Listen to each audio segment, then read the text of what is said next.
bay ule boin chu Hmarchapui pickle kan ron siam dona Hmarchapui hi a thak vak lo chi khania ka siam tur hi gram zahni ania heti hianin Hmarchapui hi darkar nga amoni khat kan rem chanda na zer khani kan pho don ani Hmarchapui hi ka pho vuaya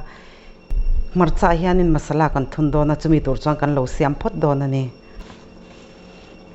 hei Hmarcha chu hei azoi vek to ati hianin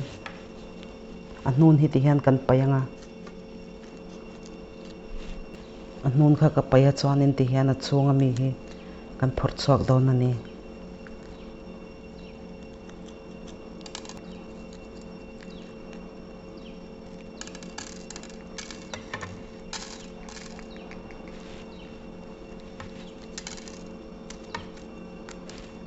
heti hianin anh zom na lai te ko kan zai chat venga hetia kan tho vai lo chan Hmarcha hi aram ve lu tuka a ke du thina hetiang lo po hianin du chuanin Hmarcha hi ti hianin kan zai thleranga amu khu kan phor chuak le don ani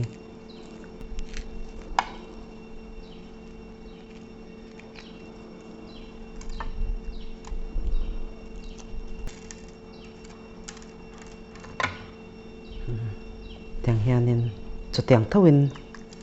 tikhon ka zuk kher kota du dan khanin a siam thei ani hetia Hmarcha pickle kan siam don hian Hmarcha hi a risel tha hi man tur ania a troi deuh le a mel hem deuh kha chu man lo thei hi a tha a ti hianin hei amu hi kan lo phor chuak zo vek to a hei ka masala man tur te nia Dhania chi Antam chi fennel seed Purunsen chi le Methi heng te hi ti hian ka kang hui vek to hei hi ka her don ani kan pickle tel tur hi tel tak ka mang dona tel tak hi ml zathum ka chuang phot don ani ti hianin kan chuang hui ve don ani kan tel chuan po hei lo hui ve to hei hi ka da sim heta hianin hing ka tel don ani so ni chuanin Thinghmarcha tablespoon khat adu lo tan chuan tel lo mei tur ania chuan hei gas ka off ati hian kan lo da dai don ani masala te kha kan lo her zo to a hei kan lo chaw pol phot don ani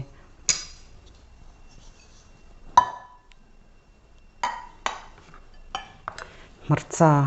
amu kan phor chhuak khania ta hai kan tel le anga chuanin heta hianin Chilli Powder Jeera Powder Aieng le chi hei kan tel le don ani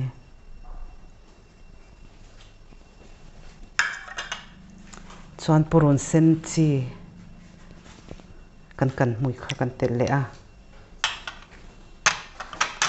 chuan hemi chawpawlh nan hianin tel hi masala chawpawlh na tur kha ka zuk lei ve ni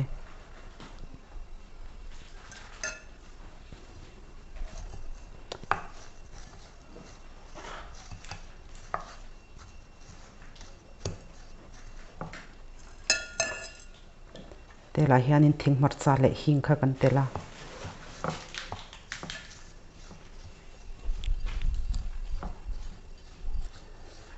chuanin hemi a hianin Vinegar ml som nga ka tel boka ti hian a masala hi kan lo thun to don ani Hmarcha a hian hemi masala kan siam hi a hu lutuk tur ani lo hian fian hnung lam hian kan nem lut mai a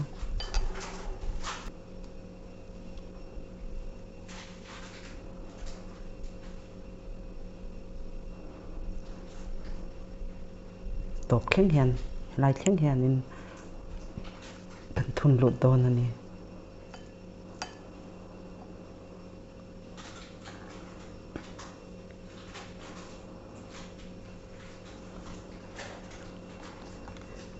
te asir zonga kan zai ka khau kho chu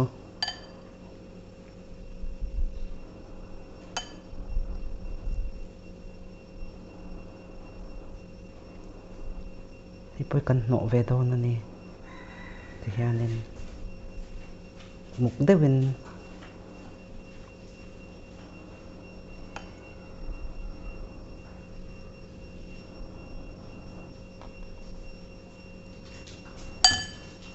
ti hian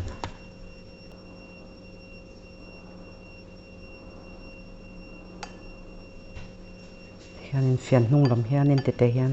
kan zuk nem muk ve anga top thleng khwanin an thun don ani hemi a masala kan siam hi marcha kan thun ma hianin al dan te athak dan kan du dan ang khanin kan siam mai don ani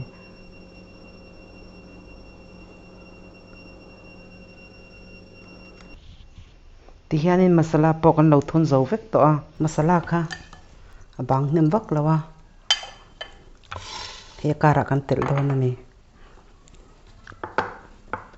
tuma kan thun anga air tight ker hi angai lawa hemi air tight na hi kala chuak don ani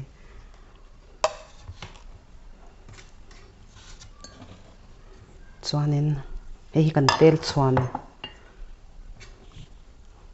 lum khania a dai to a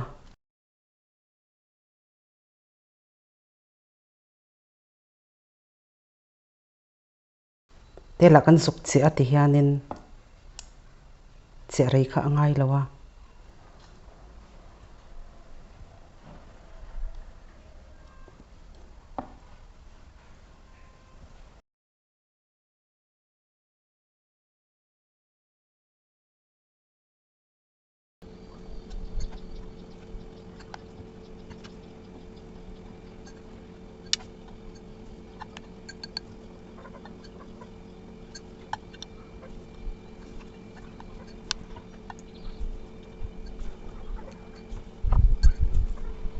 ta hian a masala bang tlem kha ka tel le don ani a du lo tan chuan tel lo mai tur ania ti hian kan tel chuan hmun sa kha ka leya